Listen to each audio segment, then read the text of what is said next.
Okay, so now we're back, and I did lighting, so completely from scratch. I will just show you in detail, step by step, how you can recreate this lighting. So we will go through each single step. And we will start from the top.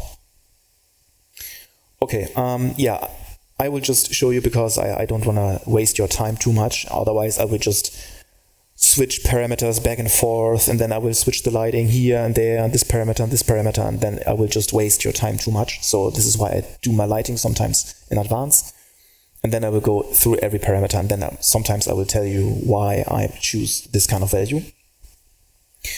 Okay, so I think I'm maybe almost done. So the only thing I might need to change is I want to change maybe like the tiling of the grass here on my vertex paint mesh, or the vertex paint material. Maybe I want to change like the grass color maybe a little more. Maybe I want to give this a little more tint. I am not sure. I will just try to go into each of those materials maybe for some of them. But so far I think it's quite alright. It's not bad. So just minor details we need to fix. So what you do is, by the way, I organized everything. So all the stones you can see, I put this into the stones folder. All the fallen branches, I put this into branches. The trunks, I put this into tree folder, and also the trees in tree folder. Transparent planes. You remember we used transparent planes to fake the grass here, right? We cannot really see the grass, to be honest. Let me hide this. Let me hide the foliage. To be honest, we don't really need to have grass, but we will just have it just to make sure. Maybe we want to have like a little more like elevated type of shot, maybe. So it's just to make sure, but actually we don't really need to have it. It's just that we have this hill, that like a little bit of like fakery going on here. So, but yeah, let's now just focus on the lighting. So I got rid of the direction light, exponential height fork, post-process volume, sky atmosphere, skylight, volumetric cloud. Everything regarding light, even the post-process volume, everything you will delete, okay? Before that, feel free to just save, and then you can delete all lighting components. But make sure it's the volumetric, cloud, skylight, sky atmosphere, post-process volume, exponential height fork, directional light. If you're using an HDRI cube map, so HDRI backdrop, just delete this as well. Then you go to window, so everything should be pitch black. Everything should be completely like like lights out, totally.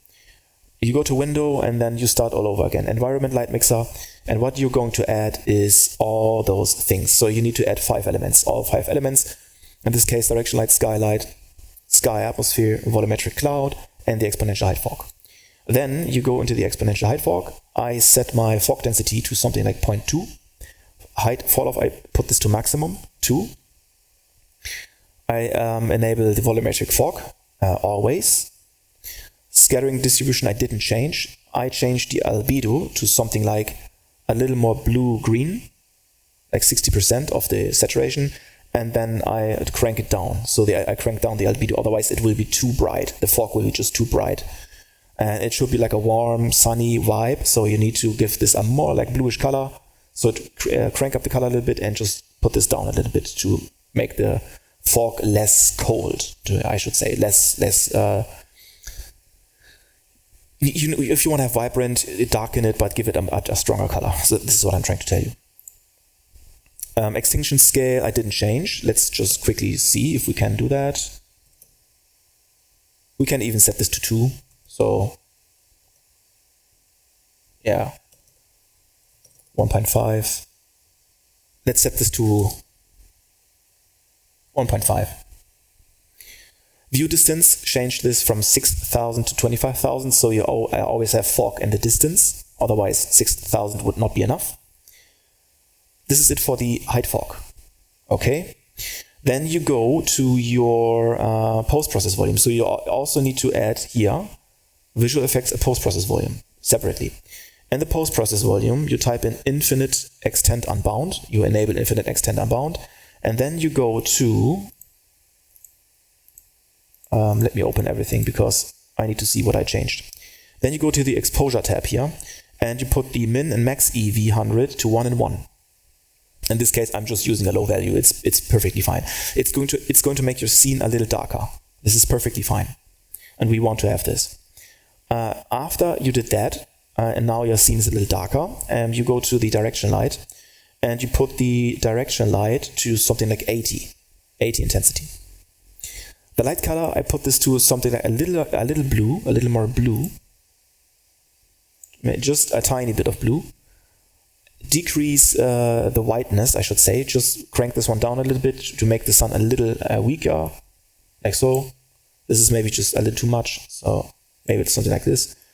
And give it a little bit of color. This is way too much, of course. So, but give it just a tiny bit, maybe like something, just a tiny bit. Then the source angle, you can leave it as a default. Use temperature. I use 6800 to have this also a little colder, like a slight bluish tint as well. I didn't change the indirect and volumetric intensity, lighting and scattering intensity I didn't change. But I activated the light shaft occlusion and I activated the light shaft bloom. Put the bloom scale to something like 0.3, 0.4, just try out. It depends on your scene. And then threshold, leave it as it is, and bloom max brightness, leave it as it is, and give it a slight golden bloom tint. Just a color. So I have it white here, but the saturation you should have like a slight golden tint.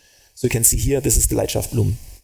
Those are God rays. And I always use God rays if I want to have like a forest with like a sunny vibe.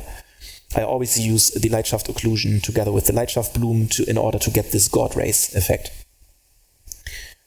And this is it for the direction light. Now you go to the skylight and you put the skylight value to, leave it as the real-time capture. You put the intensity scale down to 0.5 even. Why? The reason is most of the stuff I illuminate with the direction light.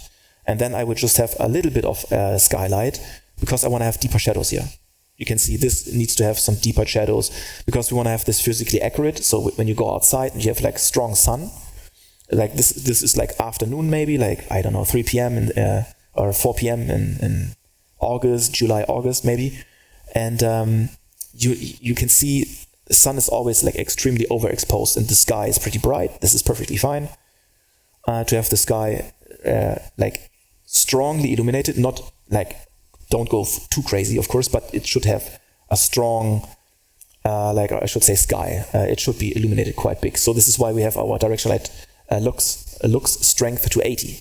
But on the other hand, we crank down the skylight to 0.5.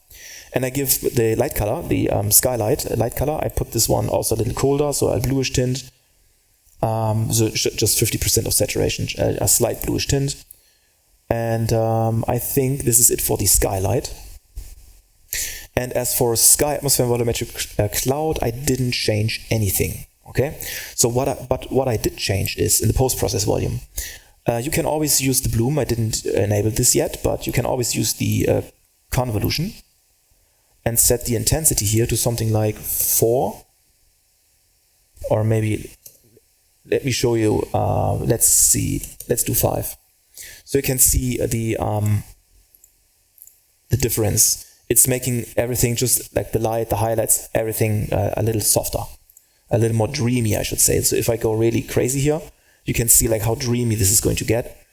So we should maybe do 6 is a good value. I do have a lens flare. I will just decrease it later. So I have a slight lens flare here.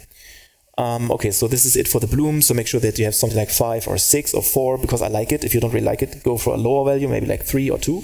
But I really like a lot of convolution bloom.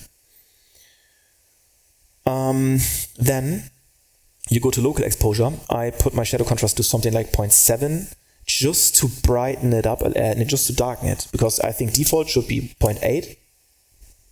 Yeah, I think default is 0.8. When you don't enable this, then the default value would be 0.8. But in this case, 0.7 just to lift it up a little bit, just to, the shadows, just to lift it up just a little bit. You can also just leave it, the shadow contrast, and you can go to your skylight and maybe crank up the skylight intensity maybe to something like 0.8 or 1 instead. It has the same effect. but I prefer to mix it always, have like slight values everywhere. And then after the shadow contrast, you have a shadow threshold. I use a shadow threshold to something like 1.5. So this is just, you can see it's giving us like the overall shadow, not the shadow contrast, but the overall shadows make it a little darker. So we lift up like the deep shadows, so the shadow contrast, like the sharp shadows, we lift it up just a tiny bit, but on the other hand, the overall shadow, we put this one a little darker, just to balance it out. Blurred luminance blend, I put this from 0.6 to 0.3, just to have this looking a little better. So you can see this is default.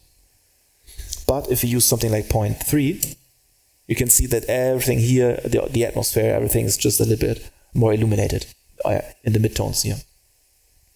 Middle gray bias, I set this one from 0 to 1 just to like also lift everything just a little bit, make it a little more shiny and a little brighter.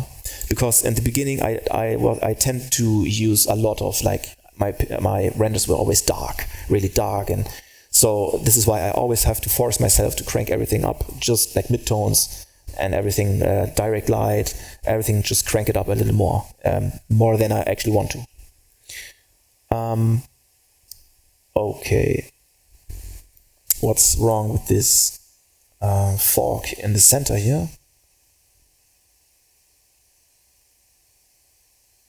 Or is it the lens flare? Okay, I think it's just the lens flare. We will see about that. Let me just deactivate the bloom. Yeah, it's because of the bloom. So this is why I will show you how you can fix that.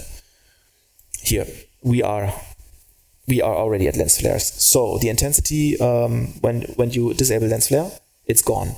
So you need to be really careful here. When you activate bloom, you should maybe set this one to 1. Then you have like a slight lens flare if you want to have it.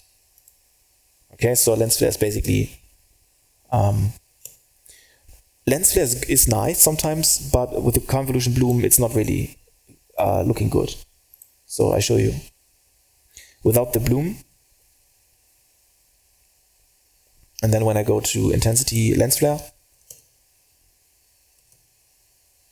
you can see it's not as strong and it's a little better. But in this case, I will just leave it with, I don't know, let's do 1. Because the convolution is more important for me.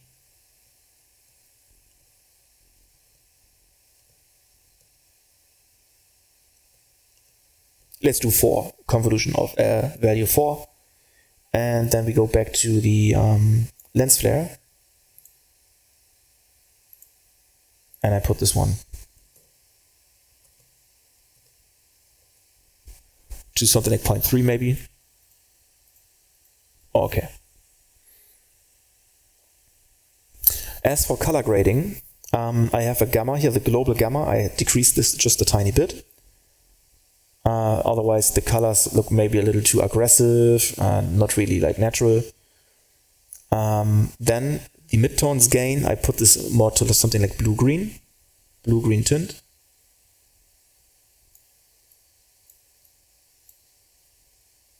Maybe something like that. And then I just increased this by 20%. So 1.2. This is it, basically. I didn't do anything else. So I left out shadows. I didn't change anything in the shadows. It's perfectly fine. Then you can go down to film. So slope, I put this one to 0.75. And the toe, I put this one up to 0.6. So this is also something about taste, just to get a little more like more defined, contrasty image. Overall, deeper shadows maybe, and maybe a little more like highlights. This is basically the slope and the toe. So just to get this more like movie, film, cinematic effect. But you should be really careful, not changing too much. Everything else I just leave out. I mean, you can put this global illumination to Lumen. This is already, you don't need to enable this, it is already. But if you want to, you can go to Lumen scene quality, you can crank this one up. You can also crank up the Lumen scene detail. And final gather quality, you crank this one up. Screen traces, if you want to, but I don't want to. And then you can also diffuse color boost, but I don't really need all that stuff here. Okay, and then to Lumen reflections, we have translucency here, or water.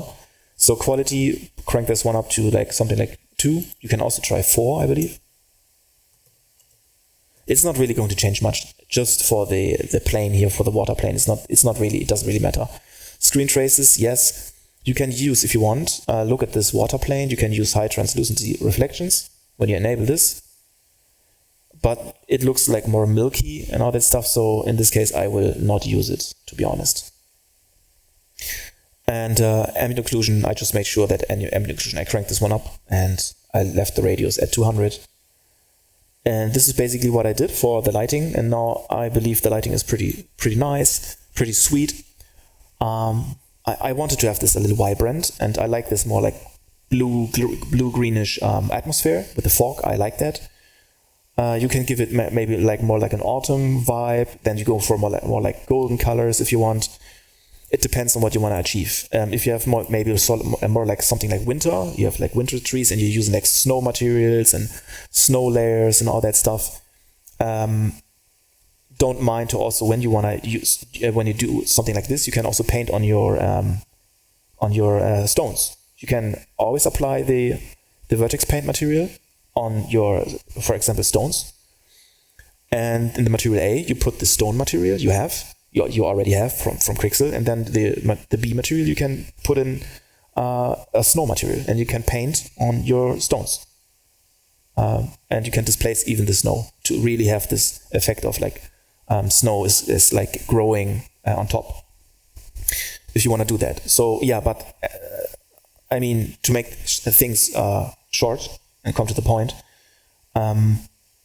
if you have more like a winter type environment for this path, then of course you're not going to use like blue or golden colors. You're going to use white colors. So the atmosphere always has to match the season, for example. And then I will just, maybe I should lift this up a little more. It looks a little weird. This also looks a little weird. It's just, and maybe this looks a little too repetitive. So yeah, I mean, I don't really want to play around here now, but you get the idea. So now you have basic lighting. I'm sorry for that, but I just want to have this maybe here. And then maybe like so.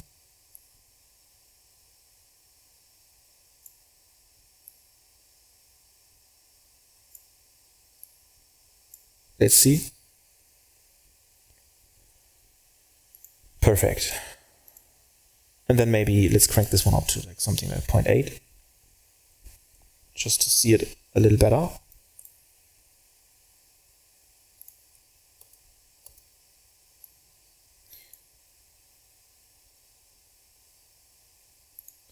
So yeah, I always try to switch up your things here. So also maybe this one. And I think I can put this one maybe here.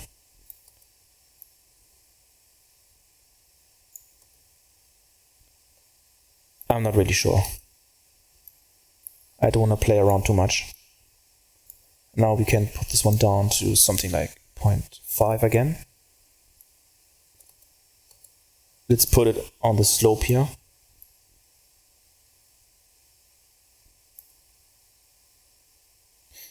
Yeah, this is better. Sometimes it's not really that easy to place those things until it looks pretty good. Sometimes it just looks weird, and then you have to keep rotating and rotating. Perfect, this looks much better. Okay, so yeah, but you get the idea. So just for you to see and how I do my things, then I will just save. And the directional light, when you click in your scene and press Ctrl L, change your sun and invest a lot of time, because the direction of your light is, especially for this type of like sunny vibe and forest scenes is changing your whole quality and the whole atmosphere. So really make sure where you want to put your sun. And you can see the God rays. It's pretty nice. So maybe this is better, but I don't want to I don't want to have the God rays facing me too much. So I might just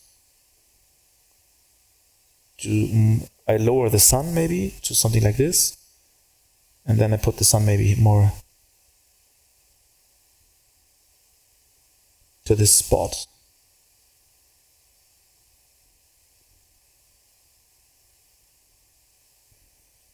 So of course I need to click on the light. So I was clicking on the branch unintentionally. So direction light, and then you can also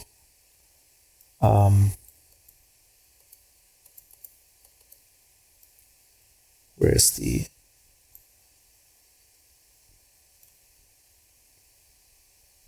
here. And you can also change the sun like so.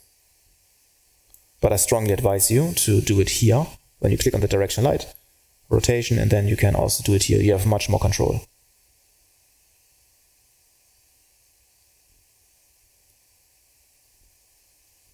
Keep pressing control, and then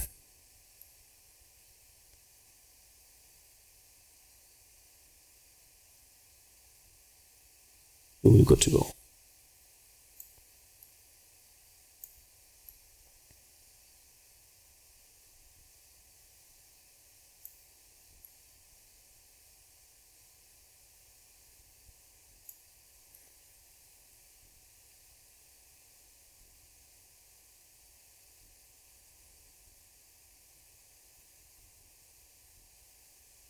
Yeah, so you can see I'm just sticking to my to the position of the lighting I had before, approximately.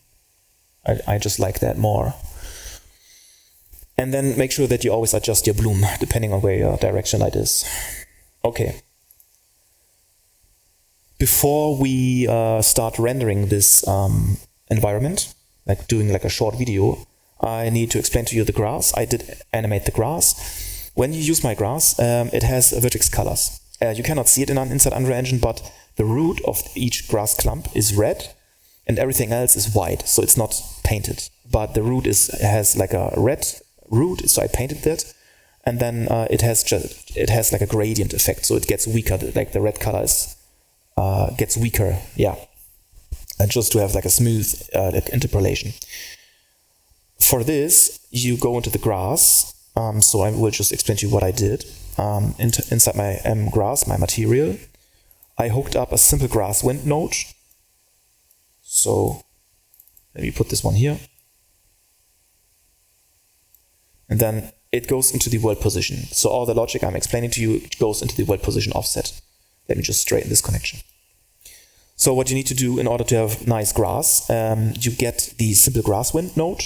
Just type in simple grass wind, and you promote all the inputs. You have all the 4 inputs, right click, and you promote this one to a parameter. This one, this one, this one, and this one. You don't even need to rename this because it is already wind intensity, weight, speed, and this is the world position offset. So this is what you have to do. So promote everything to parameter.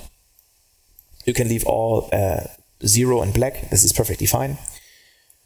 Then you get a constant, like a vector 3 constant. And you get this by pressing 3 and click. Then you have a black constant. You can open this one up and you set this one to pure green. So you only need to increase the green channel and set this to 1. Have a pure green. So red is 0, green is 1, blue is 0. Okay? You put this into a multiply B input, and the A input, you get a so-called object pivot point. And you connect the mesh particle pivot location.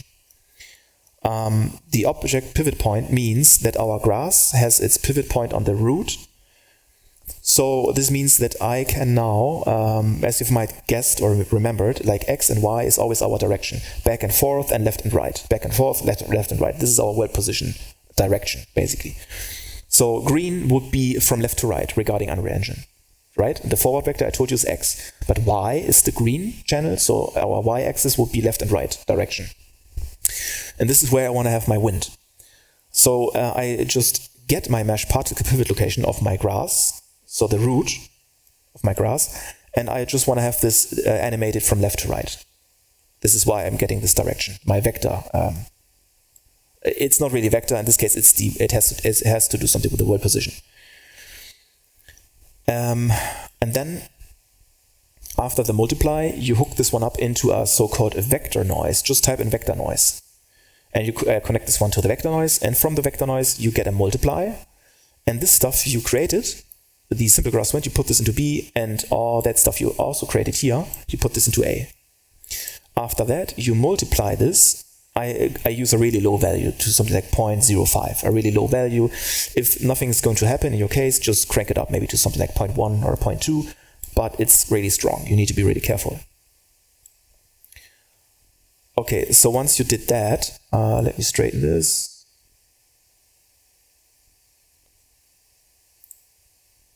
And then let me straighten this, and let me straighten this, and let me straighten this. And this one. All right. So then, after you have the multiply, you set this one, this is the fixed value, you can set this to 0.05, as I told you. After that, you get another multiply, because now, I told you, we have a red vertex paint on our root, now it's at our grass, which you cannot really see, but it is painted already, so you don't need to take care of a vertex paint. And this means that the rest is white, okay? So this means that we only get our white value, and we multiply only the white value. This means that only the white value is considered regarding this wind animation, and nothing else, no blue, green, or red color. So this means that our root is not animating. It makes sense. We don't want to have floating grass, right? So this is the reason why I'm just using this vertex color and connect it to a multiply. And after you did this, you can put this all into the world position offset. This is something you do for your M grass. And after that, you can just go into your MI grass, your material instance grass. And then you can reveal your wind intensity, speed, and weight. And the additional world position offset, you can also enable this, but you don't need to change anything here. So as for the wind intensity, I put this to 7 in my case, wind speed 0.25, and wind weight to something like 0.2. This is what I did. And then you are going to have something like this. And you can see that the grass is moving, but not the root. So the grass is not floating. And it's giving us a little like cell noise. It's giving us like a more random wind. So sometimes it's just going left to right, then it has a break, then maybe right to left a little more. Because we're using a noise, not just simple wind, we're also using just a vector noise to make this a little more interesting and not too uniform. Okay, I hope that makes sense. And while I'm here, and before I end this lecture, I have like one more thing I need to, no, not really to show you, but I want to change something. Let's do 0 for the grass. Yeah, I think we should put this to 0.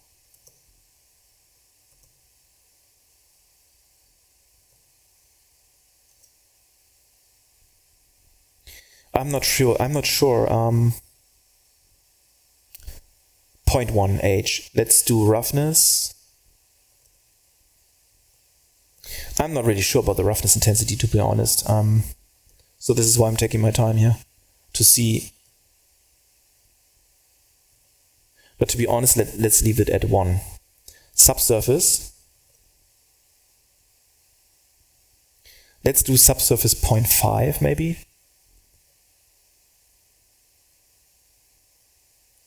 Let's do 0.7. Okay, just for me to get this a little more accurate.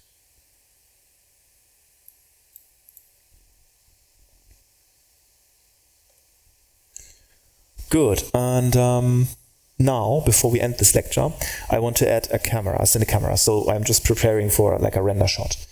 So what I will do is I get the cine camera here, cinematic, the cine camera actor, And then I can just go to perspective and put this to cine camera actor. And now I can use my cine camera. And then I'm searching for my, here, my spot. I can also, let's just press 1. Maybe this is just a little easier. And now you can see that the focal length and everything, we are out of focus and focal length and all that stuff. So what we need to do to make this look like actually cinematic, we go to the film bag and we can set this to custom. Let's set this to DSLR. So it depends. It's also about taste. And then we can use the crop settings. So we want to see like how much we want to render. Do we want to have like a render like more like width or like more vertical? So this is how this is something you can change here. So let's do current focal length. Let's open up the crop settings. And then you can change it to 0.3, or maybe you can use 0.7. So 0.7 is something like standard approach, or maybe like really wide if you want to. Like for YouTube, you can do something like this. Let's do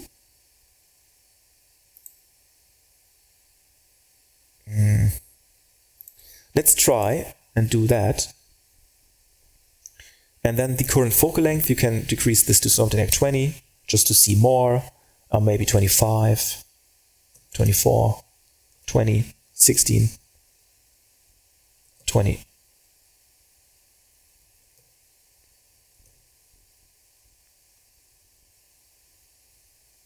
Let's do 20.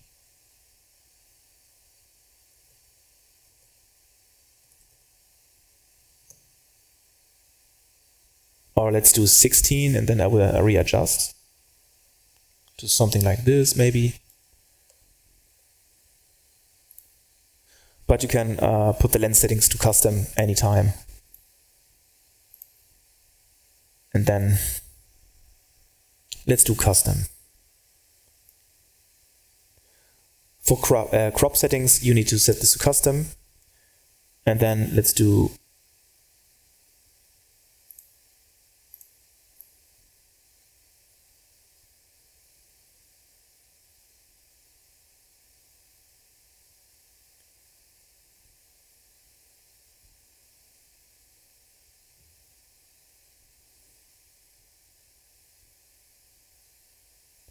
why don't we just go for something like this?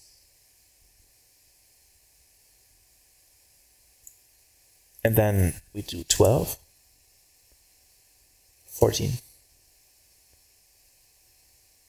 15. Let's do 15.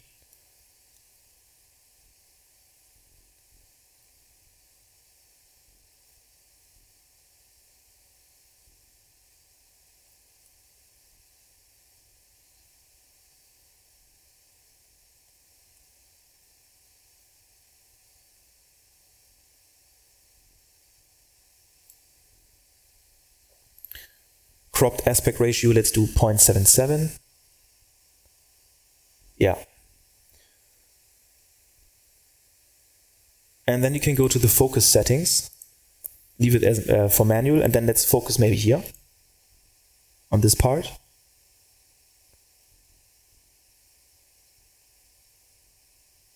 And if this is like too much of like this like bokeh effect, so maybe you don't want to have this like blurred out so much, you can anytime you can go to the aperture here, and you can increase the aperture to something like 12 to reveal more, or like make this really aggressive.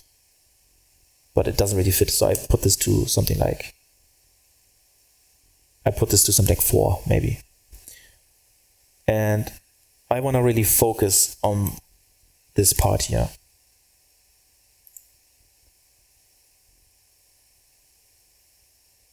Or maybe here, just to try different things.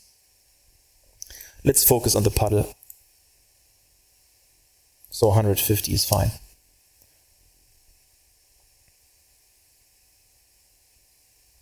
And then you can always go back and change the crop settings. So in this case, I'm using the 16:9 DSLR, universal zoom. Didn't change anything here. Go to focus settings, is manual 150. So in my case, you can pick actor here and just focus on your like something nearby.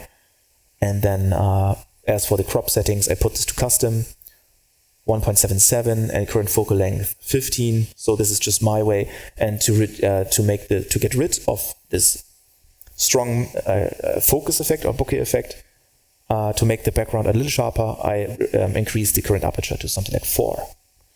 But if you really want to have this, as I told you, really want to have this like strong bokeh, it's not natural, so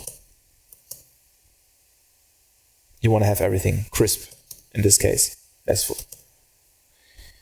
for like outdoor forest scenes, you should do something like this.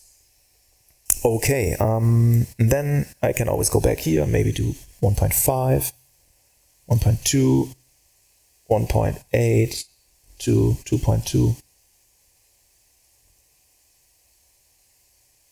Looks cool, so, but I think I should not go so, yeah, 2 should be fine, right?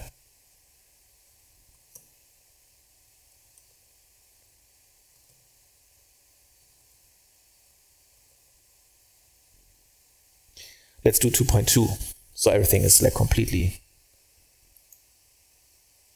depends what you want to have. Okay, cine camera actor. Let me put this to 50 maybe. 80. 200.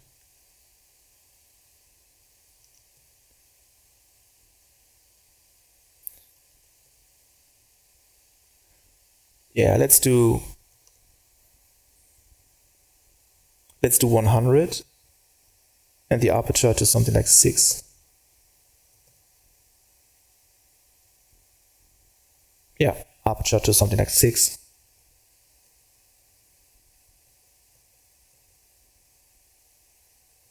Even you can use 8. Let's do 7. Let's do 7. Okay, and then I will just save. Feel free to use like a high quality screenshot here.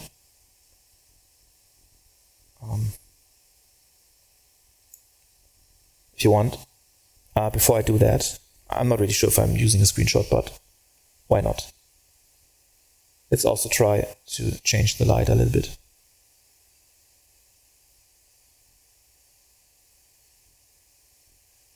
Okay, I said a little bit, but now I'm going crazy again.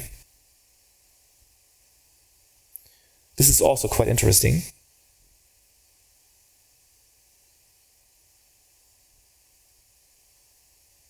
It's actually pretty nice.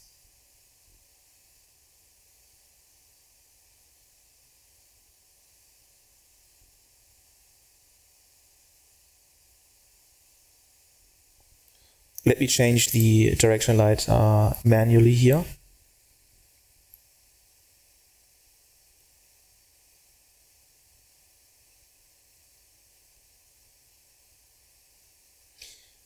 Yeah, I like this, like having the shadow here on the grass. So the grass looks much better when it has shadow. And then we have some highlights here. I like that. And we have highlights here. So this is perfectly fine. And then I can always go back and change my light shaft occlusion or light shaft bloom. So maybe I want to have less bloom. So this is no bloom. This is like a lot. So maybe 0.2. And threshold.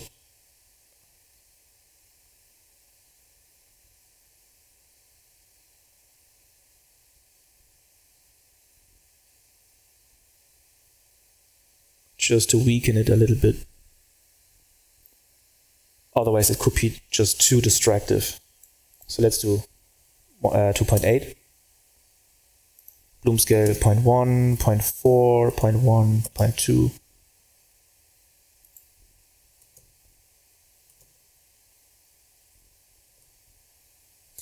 And by the way, the occlusion mask darkness, you can also play around with those values.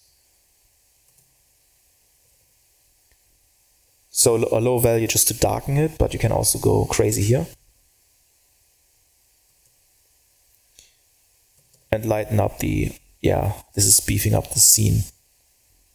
Yeah, I like that.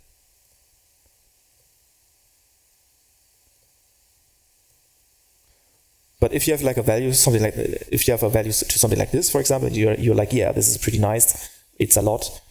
Always go back and always do less than you actually want. This is like a golden rule. When you have something you really like, set the value and then set it back a little bit, 50%.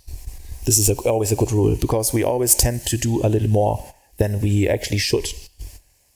And then we are going to destroy our image. So I like that, but I will just leave it. Yeah, I will leave it like so. It looks cinematic, to be honest. Let me put this branch here. And let me also put this branch like so. It's floating on the root.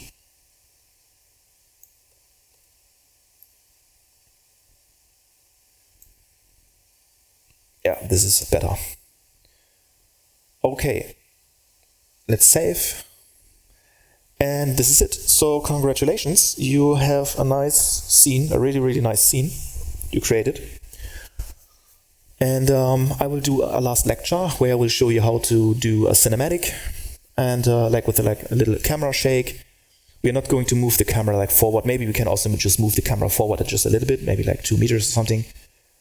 Maybe also you can also like look around, and then we implement like a simple camera shake blueprint. And then I will just show you how you can export this as a EXR sequence. So you're going to have you can make a movie out of this.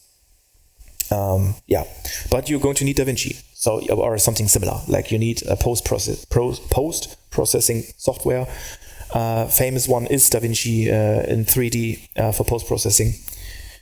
Like a movie, how can I call it? Like a movie editing software. And because DaVinci is you have 200 images, which is your sequence, because Unreal Engine is not by default exporting your movie as a movie, like an MP4. It is exporting it as frame by frame. So you're going to have 200, 300, 400 images. So yeah, and you need to put them all into the DaVinci or a movie rendering program, and then the movie software or the post-production software like DaVinci is converting it automatically into a single video file. But I will show you that in detail in the last lecture, and also everything regarding color I/O. So the OCIO, you also need to convert the linear space, the linear color space, and the RGB color space, because Unreal Engine is using a different color space. When you export something into EXR, it has a lot of color and shadow information, and it's set to the sRGB is different compared to the one DaVinci uses. So you cannot really translate what you have here back into another software. But I have a way to show you how you can get this exact image, the exact brightness, or I should say exposure, and the exact color space and everything, to just translate it one by one into DaVinci. So yeah, I will just show you that in the last lecture.